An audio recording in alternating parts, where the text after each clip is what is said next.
Both my adversaries have decided to bump chests with President Trump to prove who's more macho. You can't beat Trump. He holds most of the cards. He's already cut federal funding for Medicaid, for the SNAP program, and is threatening to cut funds for NYCHA. So if you're all of a sudden going to get adversarial, you're going to lose. And who gets hurt? The people of New York City. You're going to have to confront President Trump. He is hyper-aggressive, and he is going to overstep his bounds. And you are going to have to confront him. And you can beat him. I confronted him, and I have beaten him. He was going to quarantine New York during COVID, and I stopped him. He was going to cut aid to federal programs, and I stopped him.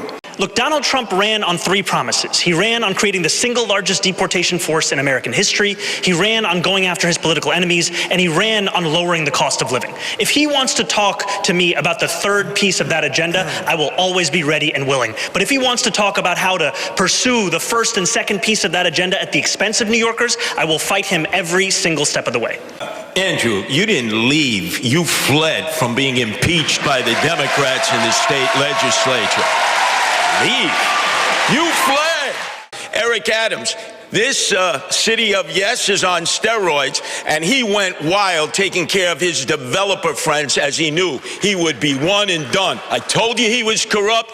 I told you there would be chaos, and I warned you in 2021. I look forward to being a mayor for every single person that calls this city home.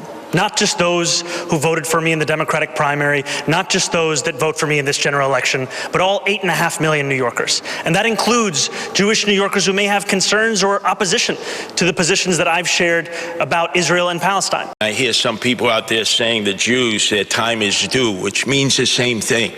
They're frightened, they're scared. They view you as the arsonist who fanned the flames of anti-Semitism. They cannot suddenly accept the fact that you're coming in like a firefighter and you're going to put out these flames. You've got a lot of explaining to do, a lot of apologizing to do. If there was a ranked choice election, how would you vote, Mr. Mamdani? If there was a ranked choice election? In this. You'd have to rank these. Myself, number 1, and Curtis, number 2. Mr. Sliwa. Oh, please don't be glazing me here, Zohran. Would any of you accept Mayor Adams' endorsement? Mr. Mamdani? No. Mr. Cuomo? Yes, I would. Mr. Sliwa? Absolutely not. Put that crook in jail where he belongs. How do you not renounce your citizenship or demand BDS against Uganda for imprisoning people who are gay just by their sexual orientation? Isn't that a basic violation of human rights? I think he gets the question.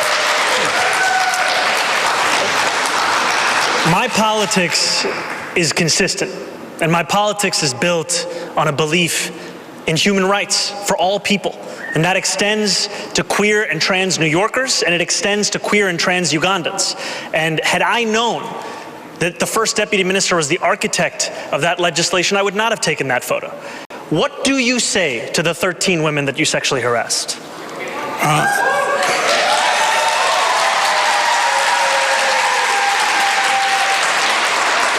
If you want to be in government, then you have to be serious and mature. There were allegations of sexual harassment. They were then went to 5 district attorneys, fully litigated for 4 years. The cases were dropped, right? You know that as a fact. So everything you just stated, you just said was a misstatement, which we're accustomed to from you. Everything that I stated was a misstatement? Yes, because the cases were dropped. No talking. Who is in favor of the cell phone ban in schools? Raise your hands. Everyone has raised their hands. They all are in favor of the cell phone ban. Thank you. Okay. I'm not going to release 7,000 criminals into New York City. Mr. Mamdani. There is no one on this stage that is saying that. Yet Andrew Cuomo will repeat it again and again. What I have said time and again, I'll repeat it again, is that yes, we have to close Rikers Island. Rikers Island is a stain on the history of this city. You will hear from Andrew Cuomo about his experience as if the issue is that we don't know about it. The issue is that we have all experienced your experience. The issue is that we experienced you taking a $5 million book deal while you sent seniors to their deaths in nursing homes. The issue is that we experienced you cutting funding for the MTA to send money to upstate ski resorts. The issue is that we saw you give $959 million in tax breaks to Elon Musk. The issue is your experience. Because if you raise it too high, and I believe 30 is too high, I would raise it to 20. If you raise it to too high, you do two things. People lose their jobs. You bankrupt the businesses. You're talking about basically doubling payroll. It would cost $700 million a year to make the slowest buses in the country fast and free. And by doing so, we would generate more than double in economic revenue for New Yorkers across the city.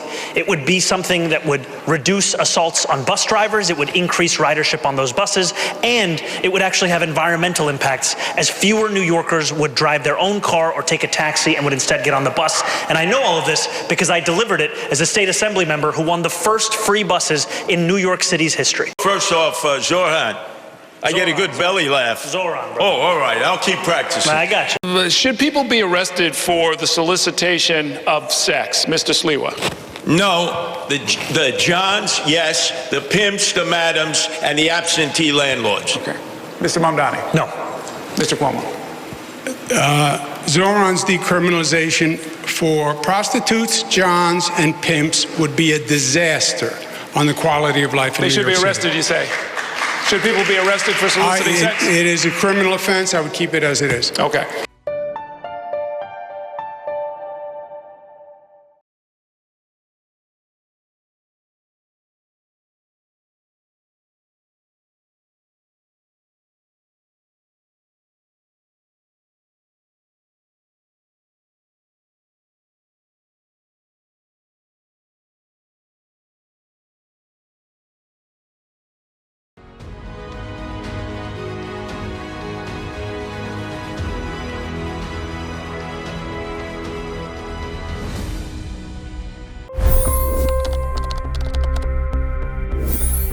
$25 crore गरीब गरीबी को परास्त करके बाहर निकले। For the good of our nation, let's work together and let's truly make America great again.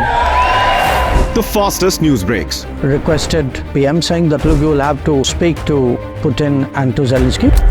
The biggest news makers. The relationship with India is probably the most important bilateral relationship the U.S. will have for the rest of this century. The capital delivered quite an election result today. Expert analysis. The million-dollar question today is how to stop this dance of death. Ground reports. I'm standing at the crossroad of the Kumbh Mela. Behind me are more than 100 entry ghats. Long-form interviews. Exclusionary politics is reflected in Manipur case as well. You don't bother because this is a small state. Deep dive into burning issues. It's often said DRC could be the richest country in the whole world. It's because of what sits underneath. Why exactly did the US topple the Sheikh Hasina government? HT videos. We don't just break news, we break it down.